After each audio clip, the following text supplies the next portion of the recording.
করে ট্যানারির ব্যবস্থাপনা বিসিকের হাত থেকে সরিয়ে নতুন ভাবে চিন্তা করা এবং সেটা পরিকল্পনা করাটাও চূড়ান্ত হয়ে গেছে। আরেকটা হচ্ছে আমিন বাজারের কথা, যদি ওটা আমার মন্ত্রণালয় না অন্য মন্ত্রণালয়, তাও আপনাদেরকে আশা দেবার জন্য কথাটা বলছি। আরেকটা হচ্ছে আমিন বাজার, এইখানে সমস্যাটা এতই গভীরে যে রাতারাতি এটার সমস্যার সমাধান সম্ভব না, কিন্তু তারপরেও আমরা চীন, সাউথ কোরিয়া, জাপান তিনজনের সাথেই কথা বলে যাচ্ছি। আমি দুঃখিত, চীন এবং সাউথ কোরিয়ার সাথে কথা বলা হচ্ছে সিটি কর্পোরেশনের পর্যায় থেকে, যে এই বর্জ্যগুলোকে আমরা কিভাবে এখান থেকে সরিয়ে কি পদ্ধতিতে একেবারে শেষ করতে পারি, আর এখন থেকে বর্জ্য ব্যবস্থাপনা কিভাবে আমরা করব। কিন্তু সেই প্রক্রিয়াও দেখেন 1.5 বছর 1 বছরের আগে পুরো জিনিসটা নানান রকম ক্লিয়ারেন্স যদি আমরা দৌড়িয়েও চলি তাহলেও পাওয়া সম্ভব হবে না। তবে আমিন বাজার এবং ট্যানারি এই দুটোই সরকারের সংশ্লিষ্ট সংস্থাগুলোর কর্ম পরিকল্পনার মধ্যে আছে।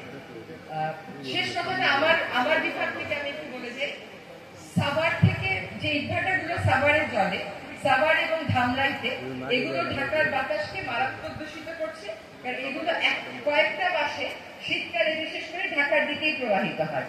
এই ইটভাটাগুলোকে চালু রেখে আসলে ঢাকার বায়ু দূষণ নিয়ন্ত্রণ করার কাজটা শুরু করা যাবে না। বায়ু দূষণ অবশ্যই নিয়ন্ত্রণ করা সম্ভব, তার জন্য সময় লাগবে। আপনি মানে বায়ুটাকে ভালো করতে, কিন্তু দূষণটাকে নিয়ন্ত্রণের কাজটা আমরা শুরু করে দিয়ে যাব। তার মধ্যে কয়েকটা কাজ আমরা করব। একটা কাজ হচ্ছে ঢাকা শহরটাকে আমরা জিরো সয়েলের কথা বলছি। মাটি দেখবেন কিছু না হলেও ঘাস লাগিয়ে দেয়। আমি কিন্তু আসার সময় প্রচুর মাটি দেখে এসেছি, ওরকম বালু রেখে আপনি বায়ু দূষণ মুক্ত করতে পারবেন না। ওই কাজটা সিটি কর্পোরেশন করছে, বন বিভাগ সহায়তা করছে।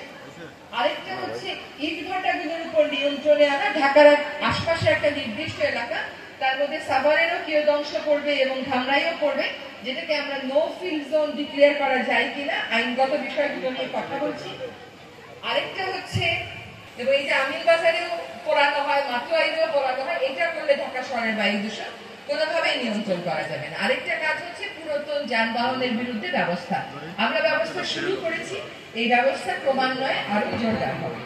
আজকে যারা আপনারা এসেছেন, মনে রাখবেন পরিবর্তন আসবে আপনাদের হাত ধরে, পরিবর্তন টিকবে আপনাদের হাত ধরে। যাত্রা হয়তো আমরা শুরু করে দিতে পারবো।